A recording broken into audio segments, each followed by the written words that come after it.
Rhythm चनाना नाम की एक लड़की ने दिल्ली मेट्रो में बिकिनी पहनकर क्या ट्रेवल किया, हर ओर हाहाकार मच गया। सोशल मीडिया दो धड़ों में बंट चुका है। एक धड़े का कहना है कि पहनावा एक निजी विषय है, हर कोई अपने हिसाब से, अपने मन के हिसाब से कपड़े पहन सकता है। तो जो दूसरा धड़ा है वो साफ तौर पर इसके विरोध में खड़ा हुआ है।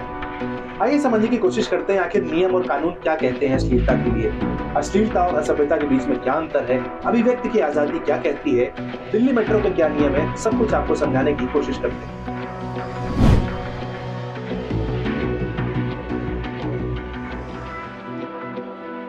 आईपीसी की धारा 292 अश्लील सामग्री की बिक्री, वितरण, प्रकाशन पर रोक लगाती है। ये धारा आईपीसी में ऑब्सीन की परिभाषा भी देता है। इस धारा के अनुसार कोई किताब, pamphlet, paper, writing, drawing, painting, प्रतिनिधित्व, आकृति या कोई अन्य वस्तु तब अश्लील मानी जाएगी जब वो कामोत्तेजक है या कामुक व्यक्तियों के लिए रुचिकर हो, या उसकी सामग्री कामुक विचार जगाए, या उसकी सामग्री को देखने, पढ़ने या सुनने वाले व्यक्तियों को दुराचारी और भ्रष्ट बनाए।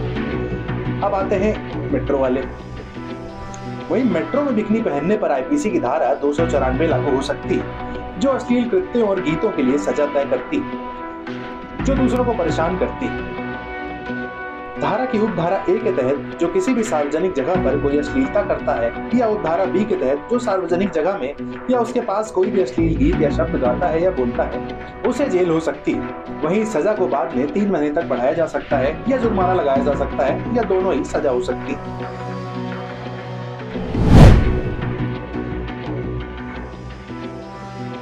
इसके अलावा कुछ दूसरे कानून भी हैं जो अश्लीलता और फूहड़ता की बात करते हैं। The incident representation of women prohibition act 1986 के मुताबिक किसी भी व्यक्ति को ऐसी कोई सामग्री प्रकाशित करने, प्रदर्शित करने या ऐसे करने में मदद करने या हिस्सा लेने या फिर कोई विज्ञापन इस्तेमाल करने की इजाजत नहीं है जिसमें किसी महिला की आकृति का रूप या शरीर के किसी हिस्से का इस प्रकार चित्रण किया गया हो जो अशोभनीय, अपमानजनक हो या सार्वजनिक नैतिकता को भ्रष्ट या नुकसान करने वाला। इस अधिनियम में पहली बार अपराध पर 2 साल तक की जेल और 2000 का जुर्माना है, और बार बार अपराध करने पर 5 साल तक कैद और 10,000 से 1 लाख तक जुर्माने का प्रावधान है। इंटरनेट के इस युग में अस्तित्व में आया आईटी एक्ट यानी इंफॉर्मेशन एंड टेक्नोलॉजी एक्ट।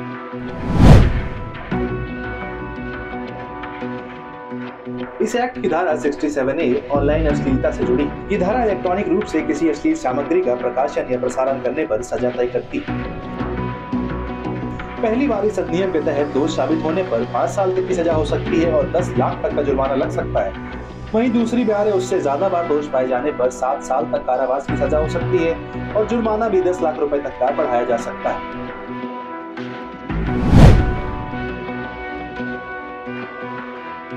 साल 2000 के आईटी एक्ट की धारा 66E किसी भी प्राइवेसी के उल्लंघन से जुड़ी है। इस धारा के तहत किसी भी व्यक्ति की सहमति के बिना उसकी निजी तस्वीरें कैप्चर करने, प्रकाशित करने या फैलाने पर सजा का प्रावधान है। इसके अलावा आईटी एक्ट की धारा 67 इलेक्ट्रॉनिक रूप में अश्लील सामग्री के प्रकाशन पर या उसे फैलाने पर रोक लगाती है, और ऐसी कोई भी सामग्री जो कामुक है या लोगों को भ्रष्ट बनाती है तो उसे फैलाने या पब्लिश करने पर लिखित प्रावधान के तहत दोषी को 3 साल तक की कैद या जुर्माने की सजा हो सकती है। अब चूंकि लड़की ने दिल्ली मेट्रो में ट्रेवल किया था, तो दिल्ली मेट्रो के क्या कानून है ये भी जानना जरूरी है। दिल्ली मेट्रो अधिनियम की धारा 59 के तहत मेट्रो में अभद्रता या अश्लीलता के लिए ट्रेन से उतारने और 500 रुपए के जुर्माने की सजा का प्रावधान है।